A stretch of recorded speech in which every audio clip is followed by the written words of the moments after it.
The cold case killer who murdered two Toronto women in separate attacks more than 40 years ago has now been sentenced to life in prison with no chance of parole for 20 years. The two cases were finally linked and solved through DNA technology. The victims were found dead in their homes in 1983.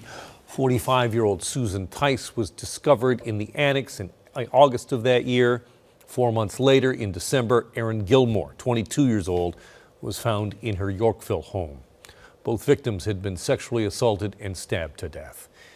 Let's go live now to our crime specialist, Catherine McDonald, who's at the University Avenue Courthouse. Kath.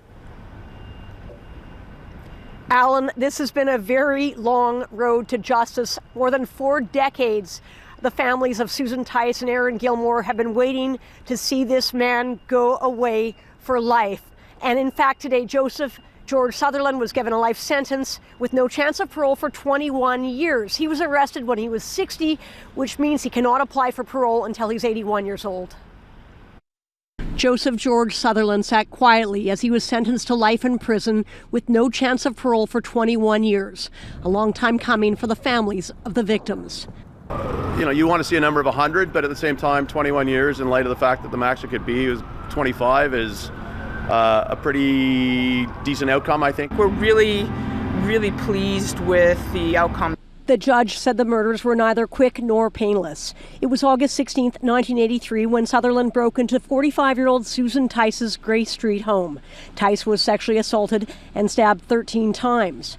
4 months later, Sutherland broke into Erin Gilmore's Hazelton Avenue apartment. The 22-year-old was bound and gagged before she was sexually assaulted and stabbed to death. In her reasons for sentence, the judge told the court, given the vulnerability of the victims, the violation of the homes and their bodies, and the brutal nature of their killings, both murders fall close to first-degree murder. He accepts that what he did was horrendous, and he did clear his conscience. In 2000, DNA told police the women were murdered by the same suspect, but it wasn't until 2021, through investigative genetic genealogy, that Sutherland was identified as a person of interest. The following year, he was arrested in Moosonee after police went to his home and produced a search warrant for his DNA.